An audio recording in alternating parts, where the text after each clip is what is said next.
Hello po! Another video naman po ito at ito ay papakita ko sa inyo ang mga gimat na bantay. Ano po? So, anyway po, huwag makakalimot magdasal sa mahal na Diyos at syempre, lagi po kayong nasa mabuting kalagayan.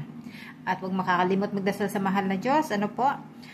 At magandang umaga, magandang tanghali, magandang hapon, magandang gabi mga kaantingero-antingera ko dyan.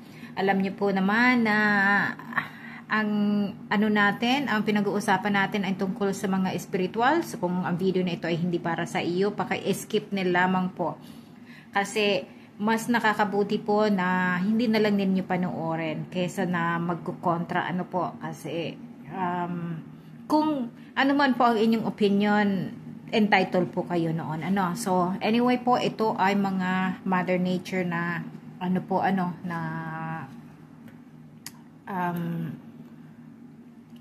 mga Mother Nature po itong anting-anting. So anyway, so ito po, iisa-isahin natin kung ano ang mga dala niya na katangian. So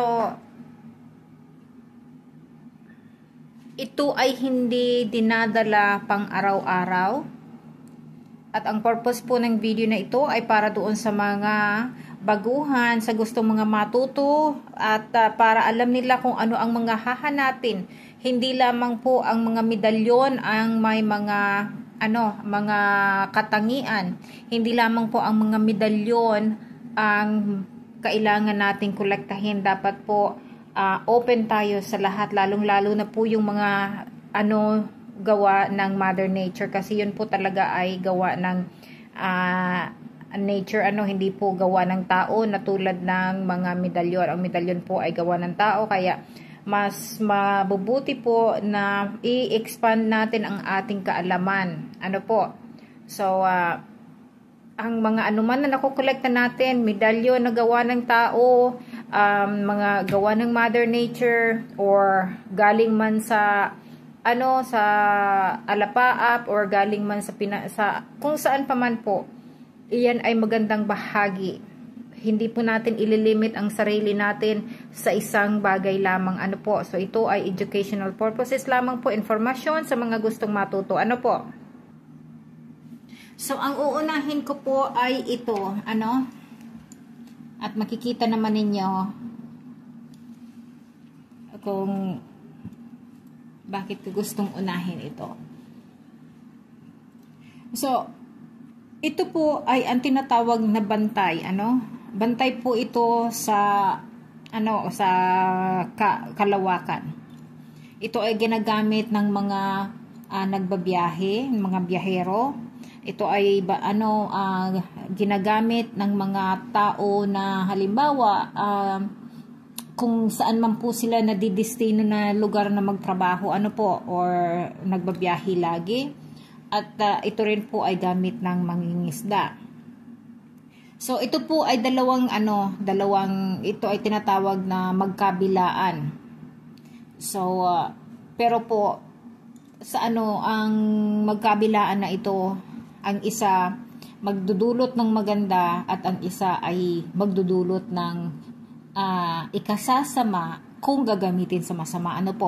Pero maganda po kung para lamang talaga sa sarili natin, na gagamitin natin para sa kabutihan. So eto po, ito ay bato. I-explain ko po ito ay bato. Bato yan. Ito po ay kahoy. So ito po talaga ay ang horma niya, mag-asawang bato at kahoy. Ito po ay ugat. Ugat siya na talagang magkakasama na po sila. So ngayon po dikit-dikit para hindi na matanggal. So ito po ang bato na ito. Tapos ito, titingnan ninyo, siyasatin po ninyo, ito ay mga So ito po ang likuran niya. Ito, na kung ito ay gagamitin, ito ay magdudulot ng masama kung mapapamali ang gamit.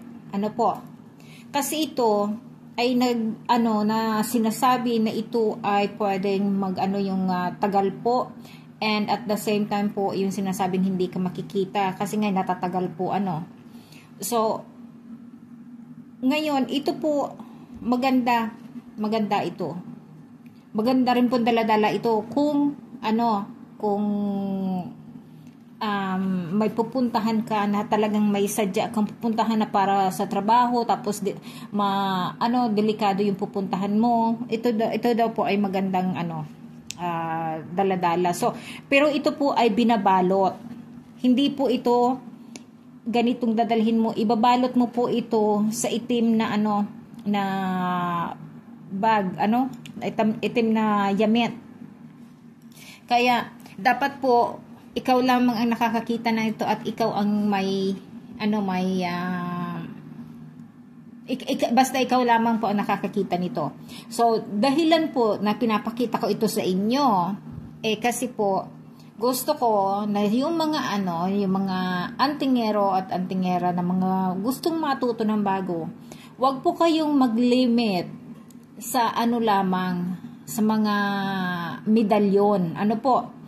Kasi po, ito po, pag nakakuha po kayo ng ganito or binigyan kayo ng ganito, hindi man na eksakto ang hitsura niya. Kasi ito pong mga ito, one of a kind lamang po talaga ito. Hindi ito nagkakapara-pareho. Wala po kasi ang Mother Nature hindi nagagawa ng pareho. Malagi pong may iba. So, kaya po ito, ang likod po na ito yung ni King Solomon Seals ito po. At ito ay anghel. So, makikita ninyo yung ng ugat So, ito po ay si anghel po ito. Ito yung nagdala ng kay King Solomon. Ito yung King Solomon seal po. So, kaya ito ay maganda po na alaga. Pero ito po ay hindi ginagamit basta-basta lamang. Ito ay kung gagamitin, may may goal na ikabubuti ng buhay mo. So, kaya po mas maganda na kung kayo po pumunta ng kagubatan or pumunta ng ng dagat, pumunta ng makakita kayo na ganito na po na ganyan ang hitsura niya na magkakadikit na po sila. Yan, maganda po kasi bigay po yan talaga. So, at ang po, kung maghahanap kayo ng mga ugat ng kahoy, yung mga na po, may mga po yan, may mga bato yan na nakaukit dyan. Mas maganda po yan. Kasi ito po yung mga niya, yung mga ugat niya. Ito po nakikita ninyo, lahat yan ay ugat ng kahoy na nakaukit yung yung bato. So, ngayon po, magsasabi kayo, panay naman ang tingin pa, mo ng mga mga bato na yan. Opo, pinapakita ko po kasi para doon sa mga baguhan po na gustong matuto na ang alam lamang na nila ay medalyon. Dapat po kahit anong sa palagay ninyo na yun ay bigay sa inyo ng kalikasan, kunin po ninyo kasi yun ay may dala na kagandahan sa buhay. At lalo na po kung yun naman talaga ay halimbawa pumunta ka sa kagubatan or sa tabi ng dagat, nakakita ka po, yung nakita mo na yun, tapos natuwa ka nung makuha mo, ay nako, magdadala po yun ng swerte, hindi mo palang alam pero magdadala ng swerte kasi natuwa ka na nga So, ganun po yun. So, eto po, makikita ninyo, ito pong na yan, yung faceless angel po siya na tinatawag. Wala siyang mukha na anghel. Ayan, po, kaya ito, yung pantigal po ito. So,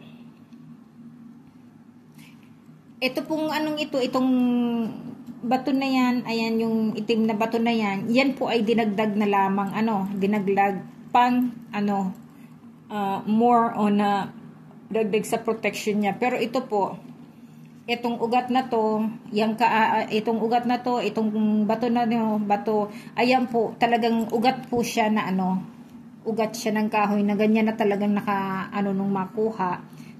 Pero ito na lang dinagdag na lang po. So, pwede po kayo maggawa ng ganyan, pero ang aanuhin po ninyo, iisipin ninyo, pag naggagawa kayo, kung gagawa po kayo, dapat may intention na maganda. Ano po? Kasi kapag ibang makakuha, tulad nito, ano po, halimbawa, hindi ko po ito pwedeng ibigay sa iba. Or palimusan. Sorry po, ayaw ko po ng word na pinapalimusan kasi ang limos po kasi sa patay binibigay, 'di ba? O kaya doon sa mga naghihirap ay hindi naman po ito patay at hindi naman ito po naghihirap. So anyway po, sorry ang donasyon mas magandang pakinggan kasi ang donasyon talagang gaganda ang buhay mo kasi may mga dinodonate, So yung donate kasi extra extra, tapos yung dinodonatean lalong gaganda ang buhay. Ay ako po, mahilig ako sa pampaganda ng buhay. So anyway po, ito muna po ang i-discuss natin ngayon, and the rest po ay the next video. So maraming salamat po at shout out po sa inyong mga bago kong subaybay, sa mga bago kong subscribers, at syempre sa mga datihan na po, tara na po, maghanap na tayo ng anting-anting